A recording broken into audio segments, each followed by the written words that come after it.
Okay folks, I just wanted to make a video to show an example of what lion-tailing a tree is. These are California coastal live oaks, otherwise known as Quercus agrifolia. And at least the people that did the tree work, they knew how to cut on the outside of the branch bark ridge, and most of the cuts are pretty good. 90% of them are good textbook cuts, but they way over pruned the tree. You can see these cuts. These are actually not bad cuts.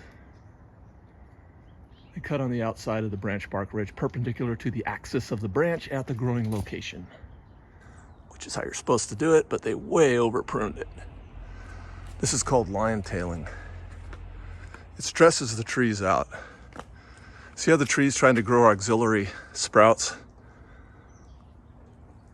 where the cuts were made? That's because the tree is stressed out, and the tree's trying to shade itself. It's trying to shade the trunk. It likes to have shade on the trunk. It doesn't like to be blasted with sunlight in the summer like this.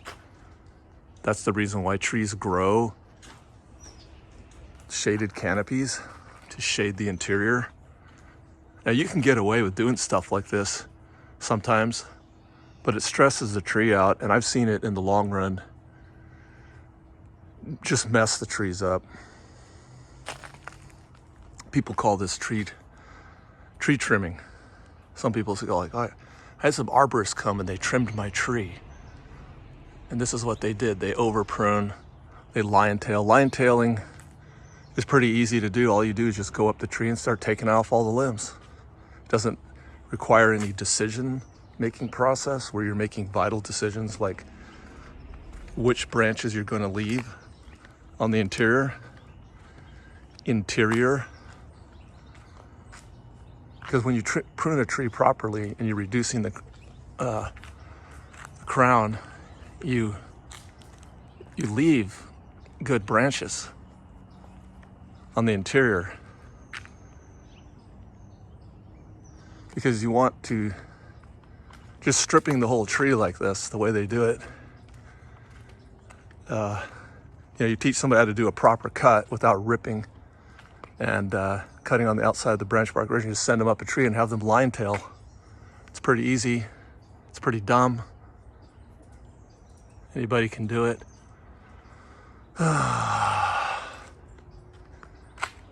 See, it's stressing the tree out. Look at this tree over here. And I've seen these trees in the summer. I mean, this is fall now. We're getting on in September. But in the intense heat of the summer, I've seen these branches get blasted with so much heat. Look how this tree's been just opened up to the sun. That's west. This is east. South is this direction. So it's getting south east exposure in the morning and getting blasted. And then over here, this red oak,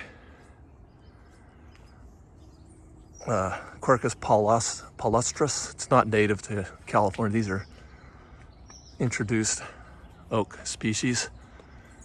But you can see how this tree was lion-tailed a long time ago. Then they did some cabling up in there. There's a bunch of cables. That leads to other problems. But see all those little auxiliary sprouts that came up? That's because the tree's trying to protect its branch from being blasted with too much sunlight.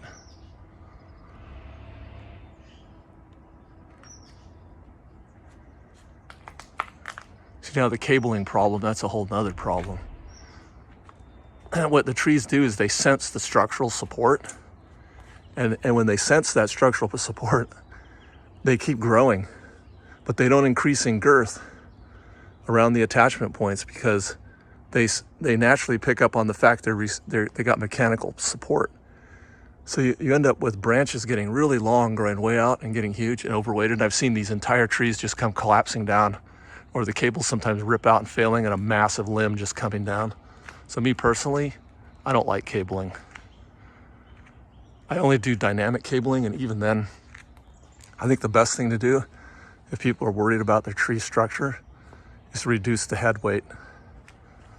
Reduce the head weight of the whole crown all the way around. And you do not reduce a crown by doing this lion tailing. Lion tailing is the wrong way to reduce a tree's crown. All this lion tailing. Some people think the look looks cool. I mean, to some degree it is kind of cool. You can see the sky right through it. But I don't like it because it just stresses the tree out. I mean, cleaning out the interior a little bit, but what I do is when I do it is I leave the best branches. So I might take out like, 50% and leave the best branches, and then go through it again and take out another 50% and leave the 25% most strategic branches that will grow and protect the interior a little bit. But even then, it's the best thing to take out of the interior is just the dead. Just take the dead out.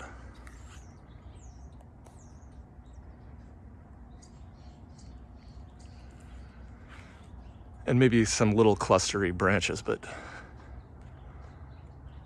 shouldn't be able to see the sky clean through like that so easily.